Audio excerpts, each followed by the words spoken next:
The Subcommittee on Workforce Protections will come to order. I note that a quorum is present. Without objection, the chair is authorized to call a recess at any time. The subcommittee is meeting today to hear testimony on the Occupational Safety and Health Administration's policies and priorities. The Department of Labor's Occupational Safety and Health Administration has a vital mission. The agency is charged with protecting the rights of American workers and supporting employers in meeting health and safety standards.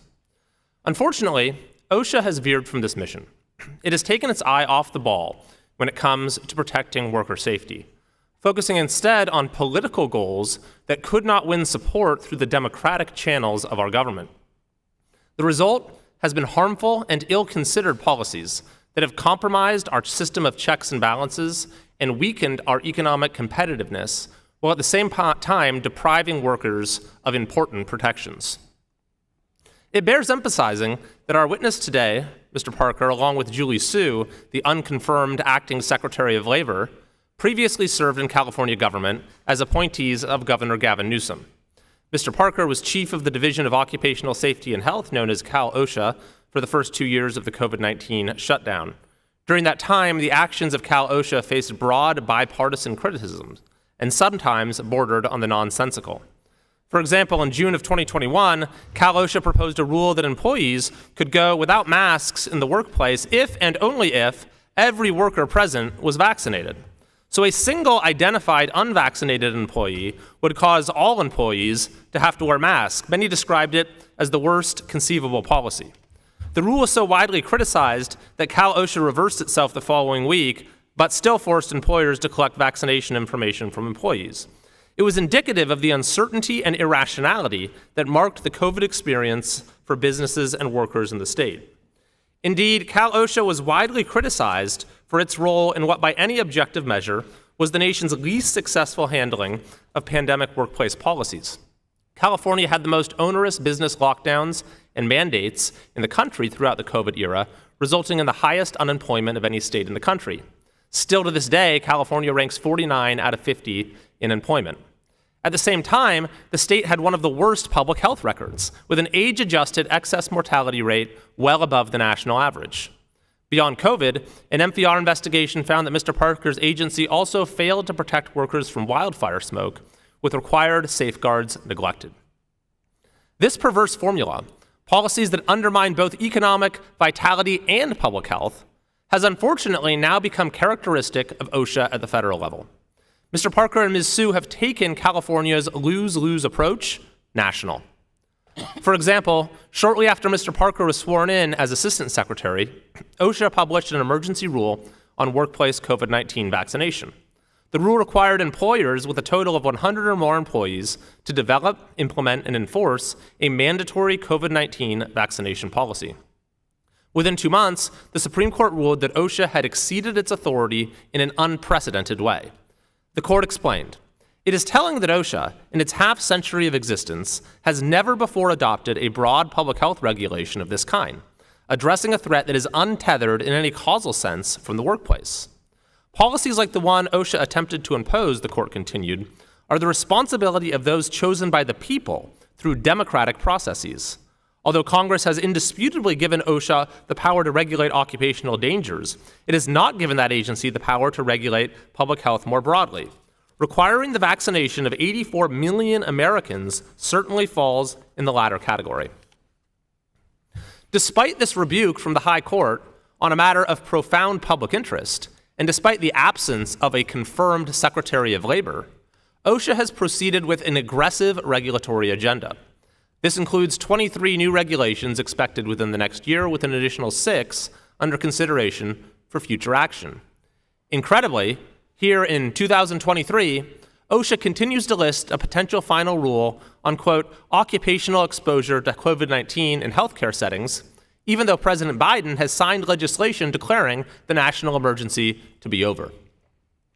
While many of the proposed regulations nominally concern important and appropriate topics, such as protecting workers from heat or updating injury reporting requirements, there are clear signs that the agency has other objectives in mind. For instance, serious worker privacy concerns have been expressed in relation to the electronic injury reporting regulation. And another rule blurs the line between health inspections and organizing campaigns. Nothing could be more antithetical to the mission of OSHA than using health and safety as a pretext for other political designs. This usurps the role of Congress and risks leaving workers without the protections they are entitled to by law. In fact, genuine worker protection measures have been deprioritized and delayed, such as the tree care standard and the lockout-tagout standard to protect workers from the dangers of hazardous energy. Moreover, despite having tens of millions more in funding, the total number of OSHA inspections in fiscal year 2022, the most recent year with complete data, lags the total number in fiscal years 2017, 2018, and 2019. And sadly, OSHA's lack of focus on worker protections is showing up in nationwide data. In 2021, the total reported injuries increased by 6.3% to 2.2 million cases, up from 2.1 million cases in 2020. The fatal work injury rate was 3.6 fatalities per 100,000 full-time equivalent workers, the highest annual rate since 2016. To carry out its aggressive yet counterproductive agenda, OSHA is seeking a 17% budget increase. That's a $106.4 million increase in funding, bringing its total budget request to $738.7 million. Tellingly, this includes a 55% increase in funding not for advancing worker protections, but rather for OSHA's office responsible for writing regulations. Congress has a constitutional responsibility to use its oversight authority and appropriations power to rein in executive agencies, refocus their mission, and assure funds are spent efficiently and appropriately. That is the purpose of today's hearing, to refocus OSHA on its core mission, so that a thriving workforce can coexist with robust workplace protections. With that, I yield to the ranking member for an opening statement. Thank you, Chairman Kiley. First of all, I want to thank Assistant Secretary of Labor for Occupational Safety and Health, Mr.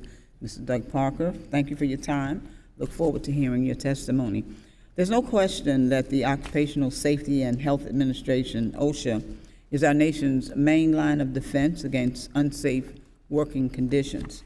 In the 53 years since OSHA was created in 1970, worker injuries have fallen significantly, and deaths from acute traumatic injuries have likewise come down sharply. Unfortunately, too many workers continue to be injured, made ill, or killed on the job. A worker either gets sick or injured on the job every 2.5 seconds and can even succumb to death every 8 minutes because of unsafe working conditions. Thanks to recent news investigations, we also know that children, especially unaccompanied migrant children, have been suffering all manner of harms in jobs that they should not be working on in the first place. But take a closer look at those stories. Chemicals so caustic that they burn through multiple layers of gloves, machines without guards to prevent people's arms or hands from getting mangled, food dust and cleaning chemical fumes that irritate the sinuses and lungs. These stories are not only about children in desperate circumstances, they're also about workplaces that are dangerous to people of all ages. But workers are losing their lives not because of so-called government overreach or tyranny. They're losing their lives to preventable hazards because of employer negligence and lack of funding from Congress. Since fiscal year 2010, funding for OSHA has dropped by nearly 20%. And in 2021, the number of OSHA inspectors was already near its lowest level ever. Thankfully, under President Biden's leadership, OSHA has taken important steps to fulfill its promise to America's workers. Most recently, OSHA moved to clarify that workers may authorize another worker or third party, including a union representative, to join a walk-around inspection to aid in identifying and resolving hazards. OSHA has also issued a final rule to improve accountability that would require large employers in high-hazard industries to submit detailed information about their workplace illnesses and injuries. It is disappointing to hear my colleagues proclaim that they care about workplace safety and then push for legislation like the Nullify Occupational Safety and Health Administration Act to abolish the leading federal office designed to ensure safe and healthful working conditions for our workforce. It's disappointing, but not surprising. We are just days from a Republican-led shutdown of the government that would limit OSHA's workplace inspections, put workers at risk, and delay workers' paychecks. But let's be clear. Republicans' price to keep the government open is a set of extreme budget cuts to investments that help workers and families. Republican appropriators already proposed cutting OSHA's budget by $95 million, but that's not extreme enough. Republicans want to turn back the clock and reinstate spending levels from several years ago. And this would have a devastating impact on OSHA.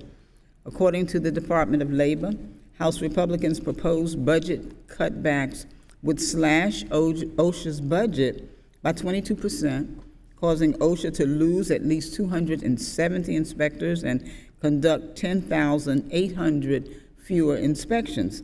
That would be the lowest level of enforcement in OSHA's 52-year history. And we've seen news reports since then about even steeper cuts that rob OSHA of even more capacity. No matter where someone works, the most basic right for American workers is that they're safe at work and come home at the end of their shift. Congress should not be turning a blind eye to employer workplace violations and should not be turning its back on our workers. My Democratic colleagues and I remain committed to ensuring safe workplaces for all Americans. For example, Ranking Member Scott, Representative Rahalva, and I joined Representative Julie Chu to reintroduce legislation that provides an enforceable workplace safety standard for heat stress to protect indoor and outdoor workers against excessive heat on the job. Ranking Member Scott and I also introduced the Protecting Children Act to address abusive child labor by providing OSHA with the resources to deter violations and prevent harm to children from intensive work in dangerous jobs. And Representative Courtney and Ranking Member Scott reintroduced the Protecting America's Workers Act, which provides OSHA with the tools to enforce worker safety and to hold employers accountable. With that, I want to thank our witnesses again for their time. I look forward to a productive discussion, Mr. Chair, and I yield back. Pursuant to Committee Rule 8C, all committee members who wish to insert written statements into the record may do so by submitting them to the committee clerk electronically in Microsoft Word format by 5 p.m. After 14 days from the date of this hearing, which is October 11th, 2023. And without objection, the hearing record will remain open for 14 days after the date of this hearing to allow such statements and other extraneous material referenced during the hearing to be submitted for the official hearing record.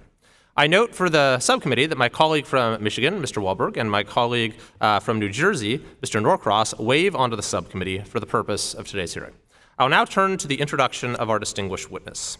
Mr. Douglas L. Parker is the Assistant Secretary of Labor for Occupational Safety and Health within the U.S. Department of Labor in Washington, D.C. We thank the witness for being here today and look forward to your testimony. Pursuant to committee rules, I would ask that you limit your oral presentation to a 5-minute summary of your written statement. I would also like to remind the witness to be aware of his responsibility to provide accurate information to the subcommittee. I will now recognize Mr. Parker. Thank you. Chairman Kiley, Ranking Member Adams, and members of the subcommittee, thank you for the opportunity to testify today to highlight how the Occupational Safety and Health Administration is helping to ensure that our nation's workers have safe and healthy workplaces. OSHA's vision for good, safe jobs is one where every workplace in America embraces health and safety as a core value. This approach requires strategies that encourage leadership from the business community, management systems that find and fix hazards, and active worker participation. No one's job should jeopardize their safety or health. As part of our vision, OSHA focuses its enforcement on the causes of frequent injuries and illnesses, high-hazard industries, and employers that demonstrate a lack of regard for safety. Our areas of focus include our national emphasis program on heat illness, a new initiative on warehousing, and another on the dangers facing workers who cut and shape materials in many kitchen countertops, which contain high levels of silica and cause aggressive and deadly lung disease. We are also increasing enforcement at businesses where we find repeated safety issues to incentivize employers to make meaningful investments in workplace safety to address the root causes of recurring hazards. We have also expanded our whistleblower protection program, enabling us to resolve more cases and to do it faster. Just this year, the average age of a pending case has dropped by 36%, thanks to these efforts. To make workplaces safer, we must recognize the importance of worker involvement in health and safety. Employers who treat workers as partners in making workplaces safer see positive results in both safety and their bottom line. But not all workers, especially those in underserved communities, have this opportunity. I've talked to Latino women from Texas in the construction industry facing sexual violence and coercion on the job. I've talked to black workers from Mississippi who can only get hired for the most dangerous and dirty jobs and are injured on hazardous equipment without any protections or training. Talked to an immigrant worker from Philadelphia who lost his leg from a treatable infection because his employer threatened to fire him if he left work to get treatment. These stories are why we are dedicated to fighting to make worker rights a reality for everyone, every day. We are also proud of our outreach efforts to employers, associations, and small business. We cannot make meaningful progress without listening to and learning from employers and supporting their efforts to build strong safety cultures. OSHA has conducted, through its on-site consultation programs, almost 20,000 site visits, eliminating hazards for more than 2.6 million workers, which provide free safety and health assistance to employers through state programs. Our Susan Harwood training grants awarded nearly $13 million to help train workers and employers, including small businesses and underserved workers with limited English skills. And we have worked closely with employers and unions to address a range of mental health issues affecting workers and workplaces, creating tools for employers and welcoming more than 36,000 businesses to help us kick off our Safe and Sound Workplace mental health campaign. To better protect workers, OSHA is also developing proposed rules to address heat illness, infectious disease, and workplace violence in healthcare as well. We are also developing a standard to protect tree care workers, among others. We strongly encourage the public to comment on all these rules to ensure they are both effective and practical. This summer, we propose rules to ensure all construction workers get personal protective equipment that fits them, as well as a rule clarifying the rights of workers to be represented in an OSHA inspection. Workplaces are safer when workers are active participants in solving health and safety problems at work. We appreciate Congress's support over the years to ensure workers in your districts and across the country can come home to their families after each workday. However, to truly embrace health and safety as a core value requires a strong OSHA. A government shutdown followed by significant budget reductions would severely compromise our ability to protect workers and meet our congressional mandates. Workers across this country depend on OSHA to keep them safe, and I hope Congress can provide us with the tools and resources needed to do so. Thank you very much, and I look forward to your questions and this discussion. Under Committee Rule 9, we will now question witnesses under the 5-minute rule. I recognize the representative from Illinois, Ms. Miller. Thank you, Chairman Kiley.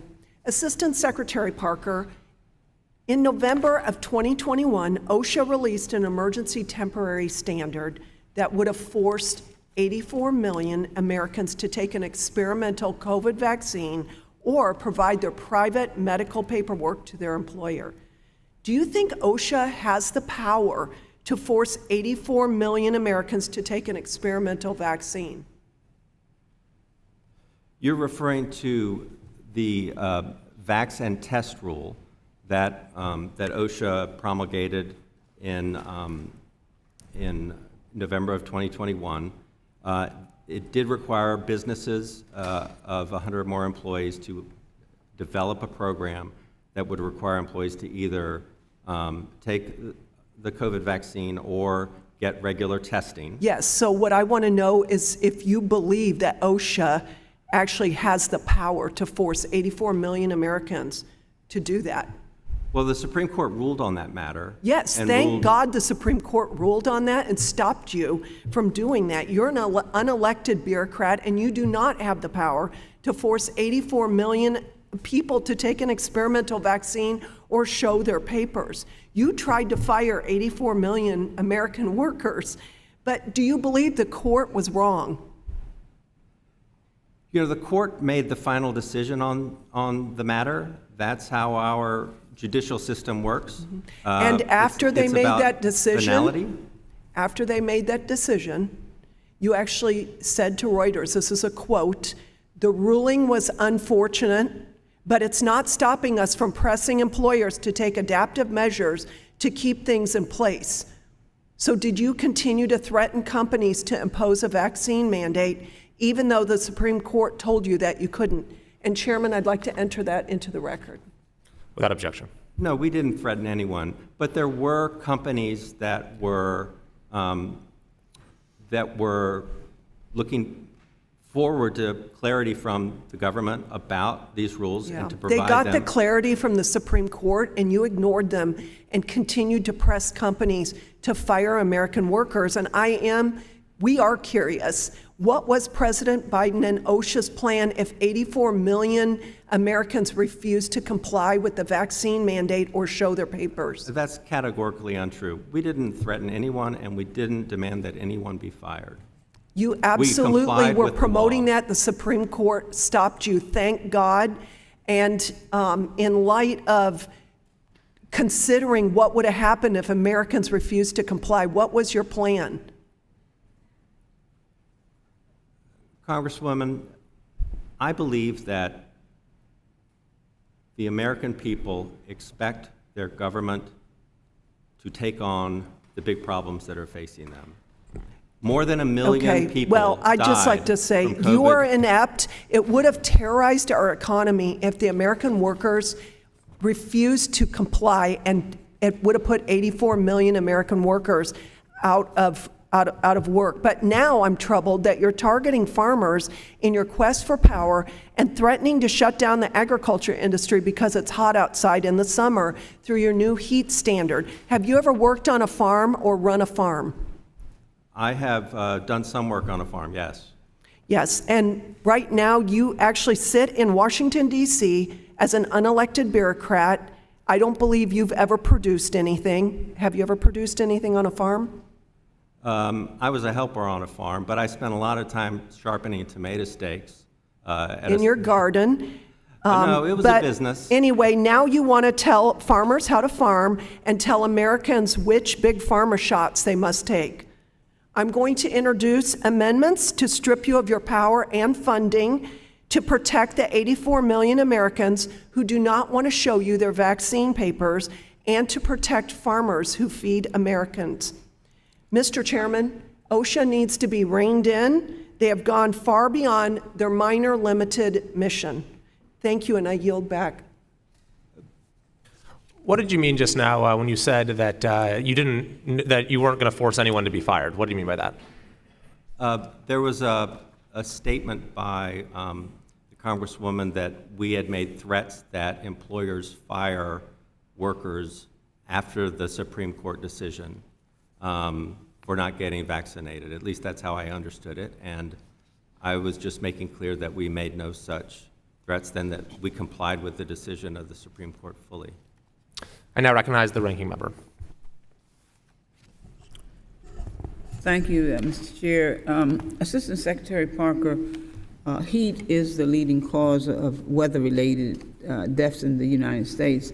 Earlier this month, a farm worker in my state was working when the heat index was in the high 90s, and he fell ill. He died at just 30 years old. According to his family, workers weren't provided enough water during the day, and I'm sure you've heard many stories like this. OSHA has had several initiatives underway to educate employers and workers about heat stress and to conduct enforcement. What are these efforts and how successful are they? Heat is one of the major health hazards facing American workers. And we have been diligent in our efforts to ensure that we are doing the outreach that we need to do, the communication that we need to do with both employers and workers to ensure that they are doing everything that they can to protect themselves from the hazards of heat. In April, we launched a national emphasis program to protect workers from heat illness. We have, in the course of that program, conducted more than 4,300 heat-related inspections across the country, not including inspections that have happened in state plans that have adopted this program. That has been mainly focused on outreach. And so in the first year of that program, we really focused on educating employers and workers about the hazards of heat and the basics of how to put together a practical heat prevention program that would protect workers. But we have also conducted enforcement. We've issued a number of citations. We've primarily issued hazard alert letters, which are warnings, more than 400, alerting employers that their programs are deficient and that they need to do more to protect workers, and that includes just basics like providing cool water and shade and those sorts of things. We're also working diligently on a proposed rule to protect workers from heat illness. We have made extraordinary efforts to get public feedback and input from industry to make sure that we have a workable rule that can address a number of complex issues. So let me move on a moment. You've had mixed results in recent years in using the general duty clause to bring enforcement cases about heat. So what are the challenges of enforcement when you don't have a standard on the books, and do you have a standard in development, but I understand it might be on slow track. So what's the current status of the rulemaking, and when is the earliest that you could project issuing a proposed rule? Well, the general duty clause is an important tool, but it's very difficult to address a national problem using the general duty clause because of the variety of things, the variety of elements that you have to prove in each case on an individual basis. So if the government is shut down, what would that mean for your enforcement, education, and standard development on heat stress? Well, there won't be any rulemaking activity on heat illness. Our outreach activities will end. Our assistance to employers will end. Our development of materials to address heat illness will end. And our ability to conduct proactive programmed inspections like the ones that I just described to protect workers in hazardous conditions will end. We'll be limited to a more reactive mode. And unfortunately, that only happens after a worker has the courage to complain or a worker is already sick or dead from heat. So I've heard from employers in my district about the value of standards to set rules of the road for themselves and their competitors. One standard in development I've heard from constituents about is the tree care operations rule. So what is the current status of that rulemaking if, of course, the shutdown occurs? There would be no further activity on the tree care standard if there were a shutdown. That and all other rulemaking would pause for the term of the shutdown, and it wouldn't just be the effects of the amount of time that it would be shut down. It would have ripple effects because of the impact on the work stream. Thank you very much. Thank you for your testimony, Mr. Chairman. I yield back. I recognize the representative from North Carolina and chair of this full committee, Dr. Fox. Thank you very much, Mr. Chairman. I want to thank our witness for being here today. Mr. Parker, in its latest proposed rule, OSHA is rewriting the agency's regulation to allow third parties to accompany OSHA inspectors during a job site inspection. This expands those who can participate beyond safety engineers and industrial hygienists, as outlined under current regulations. Under the proposed rule, a third party could include a representative from a worker advocacy group, community organization, or labor union. What sense does it make for OSHA to allow individuals who know nothing about workplace safety to accompany inspectors at a job site? Well, the rule is currently proposed, ma'am. Thank you for the question, and welcome to the subcommittee. The rule is currently proposed would not have that effect. The rule currently has been construed by some to limit participation to employees of the employer as the representative of workers that can participate in inspection. And so even a union official who was the international safety representative had great expertise in health and safety. Those individuals have been excluded by employers from inspections because they're not an employee of the employer. And so we're trying to fix that. It's a common sense issue so that if a union has a representative who's a health and safety expert, they can participate. We have also expanded. But they have to be an expert in the area. Is that correct? Is that the way it's going to be? They have to be able to make a contribution to the inspection. So that could be through. Well, there's a difference in that and what you just said. They have to be an expert in the area. That's correct. I was just giving one example. The Okay. rule itself is a little broader than that. But is that rule intended to help union organizing campaigns? No, ma'am. Our only focus is on health and safety. On safety, okay? 74 trade groups have asked you to extend the comment period for the proposed rule on walk-around representatives by 60 days in order to provide the regulated community with sufficient time to analyze the proposed rule and assess its potential impact on businesses. Will you grant this request to extend the comment period? I've not analyzed that question yet. If there's a government shutdown, the impact of a 60-day delay on top of that would have pretty grave consequences on getting this rule done. And so that would certainly be a factor in our decision-making. Well, if is a big issue, big word. Oversight's important in this committee, but your agency has not always been responsive to our requests. Last year, starting on September 27, OSHA hosted a 3-day Workers' Voice Summit. This event was held just over a month before Election Day. It included a select group of participants who politically support the administration, but it was closed to other stakeholders. When I wrote my first oversight letter to you about this event, I expressed my concerns that this event sounded like a pep rally for the Biden administration and congressional Democrats. Now, a second oversight letter, and a year later, we still have no answers to our questions. Will you commit to providing complete answers to the questions in these oversight letters within 1 week of this hearing? Ma'am, I will work with our congressional team and our attorneys who are responsible for those responses to make sure that we are providing an appropriate response to any follow-up. I will say this about the Worker Voice Summit.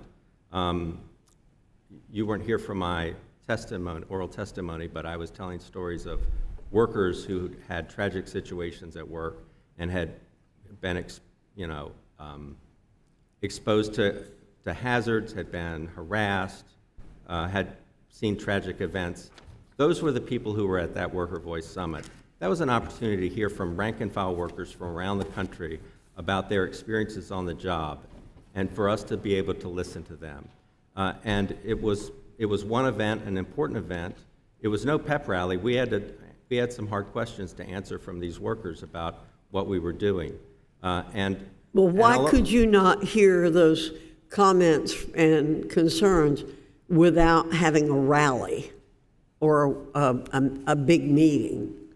It was an event that occurred in both a question and answer forum as well as in some smaller group discussions, but it was hardly a rally or in that sense. But you could have had those, you could have heard those on an individual basis or in a Zoom call or in any number of ways other than bringing a large group of people together and calling it a summit.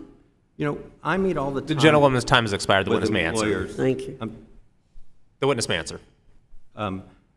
I meet all the time with employers and employer associations, I meet with unions who ask for meetings. We've never had a meeting with rank and file workers to hear that their needs. I get to meet with them when I travel, but people are always saying that Washington's isolated, you're not listening to people. So we had this event to listen to people, and that's what the event was about. It wasn't anything surreptitious. It wasn't about, it wasn't an organizing. It was to hear some hard stories and some criticisms from rank and file workers who want us to do a better job reaching the most vulnerable among them. Mr. Takano is recognized. Well, thank you, Mr. Chairman. Before I begin my question, I take offense at the chairman's opening statement with these baseless and frankly misleading attacks on our acting Secretary of Labor. I would like to enter into record an article entitled Deputy Secretary of Labor Pick got her start fighting for enslaved Thai garment workers. And that is why she is an icon in the AAPI community. And I think history will judge him and the senators who've held up her nomination very poorly because she held to account and also brought about legal reform for those who were enslaved and for those who enslaved and those who were the enslavers to hold them to account. Will the gentleman yield? I will not yield. I will continue my questions. Assistant Secretary Parker, I would like to specifically thank you for your emphasis on safety in warehouses and logistical facilities. Warehouses are the lifeline of the district that I represent. What would you say are the leading causes of injuries in warehouse and logistical facilities? Well, certainly the leading cause, thank you for the question and appreciate your comments. Certainly the leading cause of injury in warehousing and in many industries that involve lifting, repetitive motion, are musculoskeletal injuries, ergonomic injuries. So we see nationally millions of injuries a year from workers who are handling materials, who are lifting, moving materials. And so that's certainly prevalent in warehousing, particularly where there are medium-sized packages and they have less automated processes. We also see falls. We see struck-by incidents with powered industrial trucks, forklifts more commonly is the term. We see materials falling on workers from unsafe stacking of materials. We see heat as a factor, particularly in areas like the Inland Empire, where we used to see this a lot in California if a facility wasn't air conditioned. So, well, heat I've heard is a concern from many of the workers in my area. Extreme heat, having to work prolonged hours with heat, not enough rest breaks. I recall touring a textile factory with former member David Cicilline of Rhode Island, actually in Massachusetts, next to Rhode Island. It was a sizable factory that focused on sewing items for sheets, pillow covers, and duvets. And prior to entering the factory, I expected to encounter a stuffy interior with all the machinery going and all of that. However, I was pleasantly surprised to encounter a cool air coming from the circulated AC system. This highlighted for me that really good employers know what they have to do to protect workers. Protecting workers with adequate break and rest protections and air conditioning is not rocket science. Austin, Houston, and Dallas all experienced campaigns that resulted in local ordinances for rest and break requirements. The state of Texas has attempted to supersede these ordinances, and the issue is currently being litigated. While we have some states like Texas that are trying to go backwards, we do know that good employers exist who are aiming to do the right by their employees.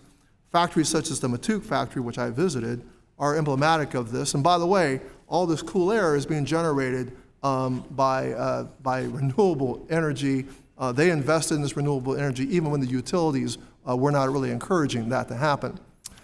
Mr. Parker, what steps, if any, and by the way, I would challenge the gentlelady from Illinois to work in extreme heat on a farm for protracted hours and see whether or not she thinks that workers should be protected from extreme heat.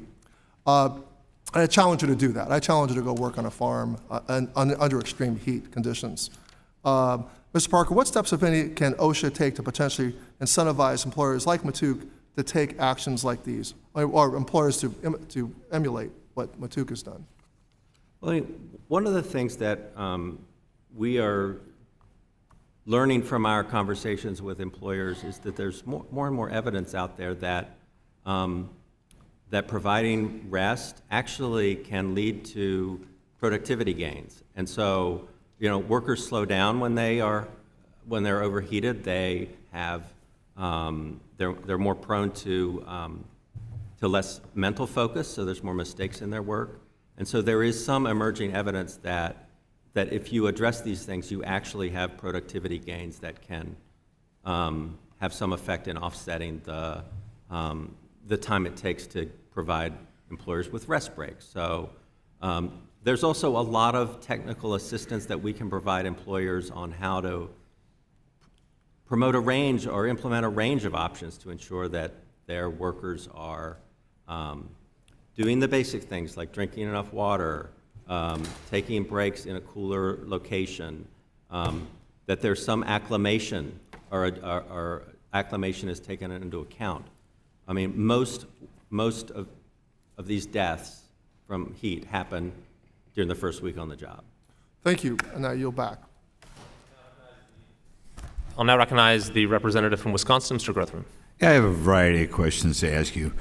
First of all, apparently there's a possibility of granting union representative access to a non-union job site without a collective bargaining agreement.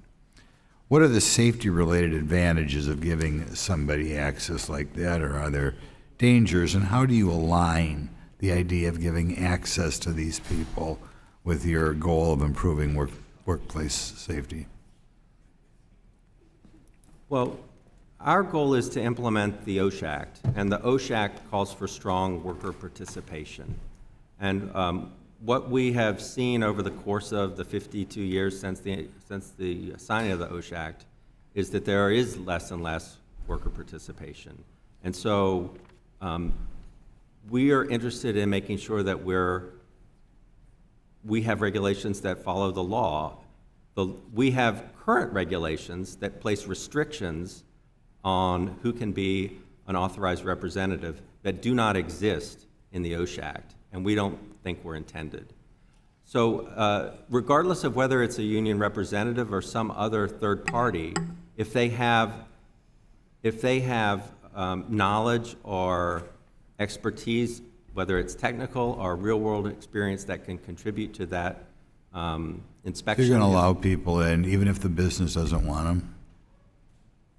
Well, the employees have a right to designate a representative, and so yes. But there are also important protections in place that are not part of our rulemaking and remain undisturbed.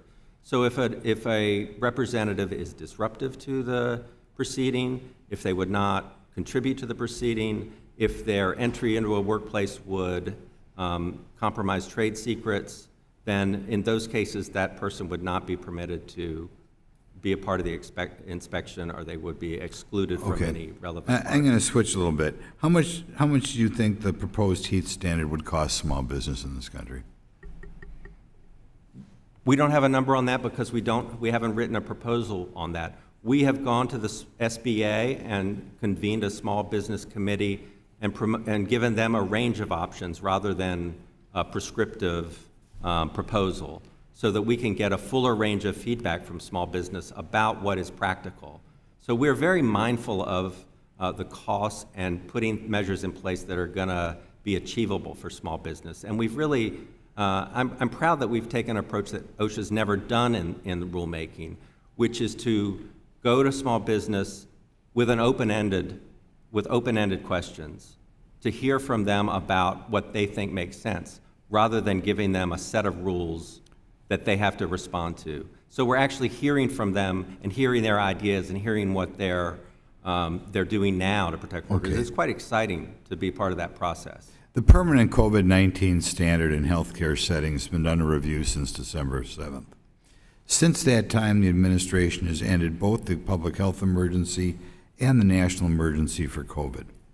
Does your administration have a plan to move ahead with this burdensome regulation, given other COVID regulations have been rolled back?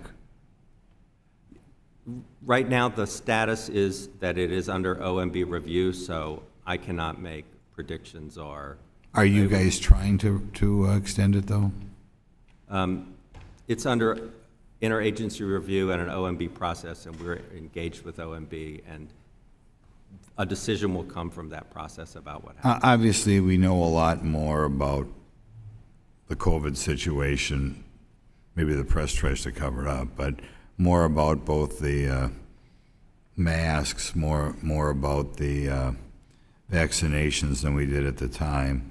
And I think most of at least the things that I'm reading are the masks weren't all they were cracked up to be, the vaccinations weren't all they're cracked up to be. Could you comment on businesses that are requiring, or do you have to take a position on businesses pushing their employees towards masking and vaccinating? You know, the OSHA Act places primary responsibility on employers to come up with health and safety programs and systems. And so if an employer makes a decision that they believe that they need to, I guess what I'm saying is, and I'm almost out of time, there are people who come up to me in my district, they only got the vaccine because their employers forced them to. Now they regret it, they feel they're having bad symptoms or whatever. Is that something OSHA is concerned about? you know, I think I'd love to hear more about that and how we could be helpful. I think, but we're not really engaged in active rulemaking in general workplaces on that issue anymore. Okay, thank you. I recognize the gentlewoman from Michigan, Ms. Stevens.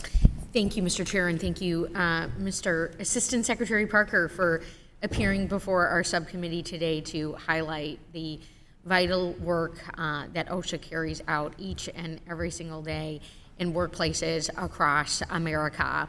I know we agree that a good job cannot truly be a good job without safety. From semiconductor fabs and electric vehicle battery plants to construction and open air agricultural farming, the challenges we expect OSHA to meet and offer answers to are extremely diverse, wide-ranging, and numerous. And certainly much has changed since OSHA was established 53 years ago in 1970. Innovation and technological advancement have overhauled many workplaces across the United States, a trend which is set to continue with the return of industrial policy. For example, just last month, the Department of Energy announced $15.5 billion that will be made available to turbocharge a massive factory retooling initiative, particularly in our automotive industry. And these dollars are set to transform auto plants across the United States. This is so vitally important to my native Michigan and help support the production of clean and efficient vehicles right here at home. And it's going to be up to OSHA to make sure that these converted facilities meet the highest safety standards and that employees working there are informed of potential hazards and are trained to recognize them. While these workplaces are modernizing, the core demands and expectations of workers remain the same: good pay, strong benefits, and a safe workplace. So whether it is air conditioning going into UPS delivery trucks or PPE and a comprehensive review of the chemicals used in EV battery plants, workplace safety has never been more important for hardworking Americans in unions like the Teamsters and the United Auto Workers. So Assistant Secretary Parker, as you are aware, and as is being discussed, we may be just a few days away from another Republican shutdown of the government. And I wanted to take a minute to request unanimous consent to enter into the record a letter from the American Federation of Government Employees explaining the consequences of a government shutdown for OSHA. Without objection. Thank you. As we know, another Republican shutdown will impact worker safety. We've heard this directly from AFGE. I wanted to ask you, Mr. Assistant Secretary, will OSHA still be able to conduct its strategic enforcement program in meatpacking and poultry plants if we are in a Republican shutdown? Thank you for the question. It is an important one. I think the short answer is no. Strategic meaning proactive and preventive inspections. Our mandate would be limited under the Anti-Deficiency Act or the Appropriations Act to matters involving life or property, and that has always been interpreted to mean actionable knowledge. So reacting to a hazard that has been reported, that we have actual knowledge of, reacting to a complaint, reacting to an injury, reacting to a fatality. So we would not be doing proactive inspections. And I would add also that we're not gonna be distributing, we're not gonna have any money to distribute to the state who run their own state plans. So there won't be, Michigan won't get a check from OSHA when the time comes if we're shut down. And OSHA just announced a new strategic enforcement program this week on silica dust exposures in manufactured stonework. Will that work be able to continue in a Republican shutdown? That will not get off the ground, and that is very concerning to me.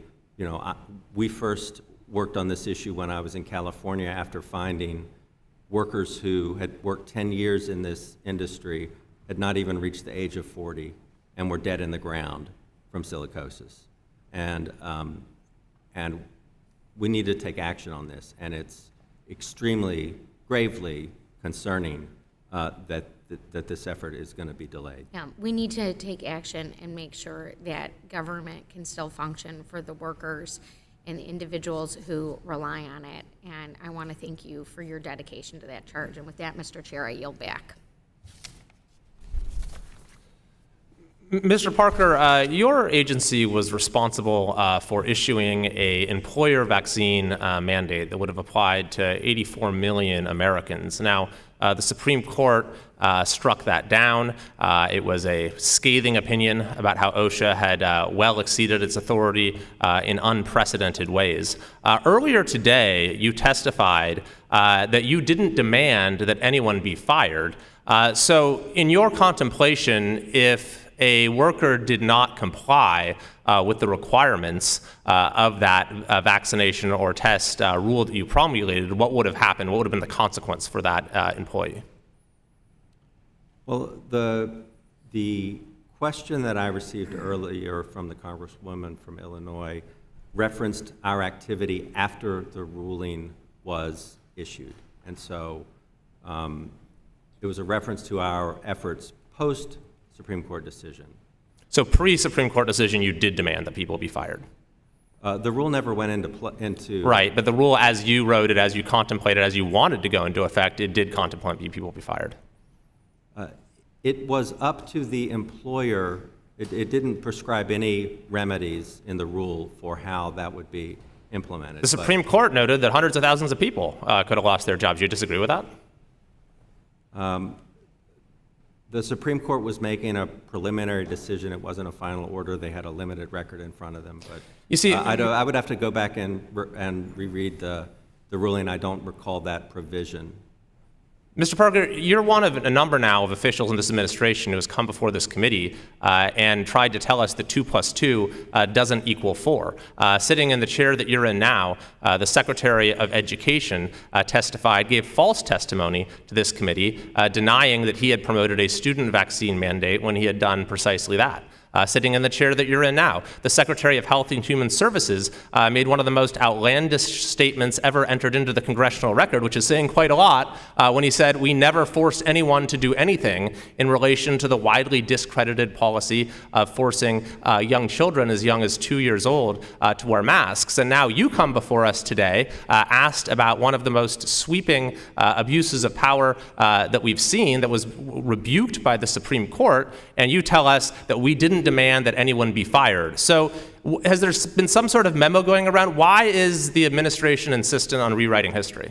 All you have to do is read that rule, and you will see that it is not a vaccine mandate. It gives employees the option of testing in lieu of a vaccine mandate. And if they didn't do that, then what would happen to them? They would be out of compliance with the requirement, and our role then would be to cite the employer. I want to clarify your earlier testimony as well. Are you saying that your agency is still pushing forward with a new COVID-19 rule for healthcare at this time? The rule is we proposed that rule well, I don't recall. I didn't ask when you initially proposed it. I'm saying, are you still pushing forward with it? We submitted the rule to the Office of Management and Budget in December of last year.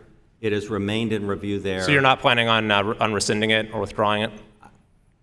That's a decision that would be made after it goes through the process, and I can't comment on it. That's just... You can't comment? You don't have an opinion of whether it should be withdrawn? It's not a matter of opinion. It's a matter of me following the rules of the administration. Sure. In ensuring that we respect the process of working with OMB. Did your agency at all delay or pause its rulemaking or regulatory agenda following the nomination of Julie Su as Secretary of Labor? I don't believe so.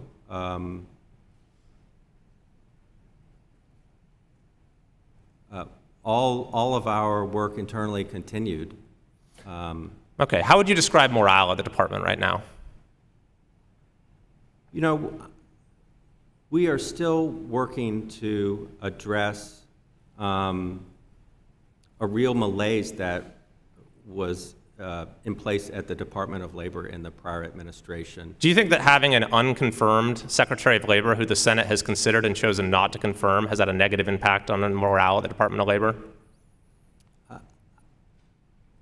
I can't speculate on that, really. I think that from the people I talk to, the answer is no. They're continuing to do their work for the American people. That's their mission. That's what they care about. But you were confirmed by the Senate for your role, and she hasn't been for years, and you're reporting to her. Does that create some awkward dynamics? She was confirmed by the Senate. Not for the role she's in right now, was she? Well, my understanding is that as deputy, she serves in the role as acting But she secretary. hasn't been confirmed as Secretary of Labor. That's correct. Certainly correct, yes. And has that created any, difficult dynamics around the department in your direct observation? Not in my direct observation, no. The chair now recognizes Mr. Scott for 5 minutes. Thank you, Mr. Chairman. Secretary, is it true that under your present funding that you can only inspect each business under your jurisdiction once every 190 years? I believe that that is a figure from the Death on the Job report by the AFL-CIO that they release annually on Worker Memorial Day. And I haven't checked the math lately, but I've checked the math multiple years in the past, and that they were right. So I have no reason to dispute that that's the fact. So that the proposed cuts in the Republican budgets would make that even worse. Is that true? That's certainly true. And if they have a shutdown, you indicated that you wouldn't be able to do your work. Have you had to spend staff time preparing for the shutdown? Everyone has to spend staff time preparing for the shutdown, and unfortunately, it is a regular exercise in government. Some disparaging remarks were made about staff, some of the budget proposals to add staff for regulatory staff. How long did it take to get regulations done for silica and beryllium? At least 20 years. And if you had more staff, could you have done a quicker job? Certainly. In terms of regulations, we've had legislation pending to reduce workplace violence. What kinds of regulations could OSHA propose that could save lives and reduce injuries? It's my understanding that these would be fairly innocuous, like make sure you have a plan to reduce violence, not anything that would be overburdensome. It would be difficult to predict what a rule would look like that we haven't worked on or proposed, but I can talk about, to answer your point, we can look at our efforts in healthcare and draw some analogies because we are doing rulemaking in the area of healthcare. And I would agree, our focus is on established practices, best practices that exist in the healthcare industry that have to do with adequate staffing in particular circumstances, things like line of sight, panic buttons, things that are certainly manageable in that context. And in regulations involving heat stress, you mentioned things like shade and water. Those don't seem particularly burdensome. Are they effective in reducing deaths and injuries for heat stroke? They are highly effective in reducing the risk of heat stroke, as well as just people understanding how to recognize signs in themselves and others, and understanding the elevated risk when you're new to the exposure, so you're new on the job or there's a heat wave. Pretty common sense issues. Do you have jurisdiction over child labor? We have jurisdiction over children exposed to hazardous conditions at work. The Department of Labor has jurisdiction over child labor. What is the situation there? Has it gotten better or worse recently? We see more reports of child labor, and we see a troubling increase in workers who are underage being exposed to higher hazard workplaces. I get heartbreaking emails in my inbox all too often of workers 13, 14, 15. They lose an arm in a poultry processing plant, or they're pulled into a wood chipper, or just things that you don't even want to hear about. Lots been said about the COVID vaccine, and comment was made about an experimental COVID vaccine. Do you have any authority to impose any requirement for any medication that doesn't have final approval from the FDA?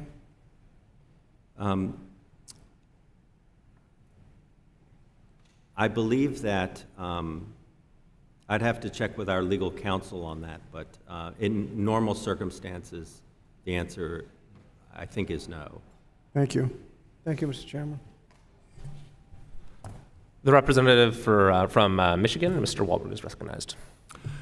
Thank you, Mr. Chair, and thanks to you, Mr. Parker, for being here. On November 26th, 2019, a farmer and friend in my district tragically fell to his death while trying to fix a hole that had developed from a storm in the roof of his family farm. Fell through it. It wasn't found till a significant amount of time later by his brother, who came to look for him since he hadn't returned to the field. He was the owner and operator working with his brother.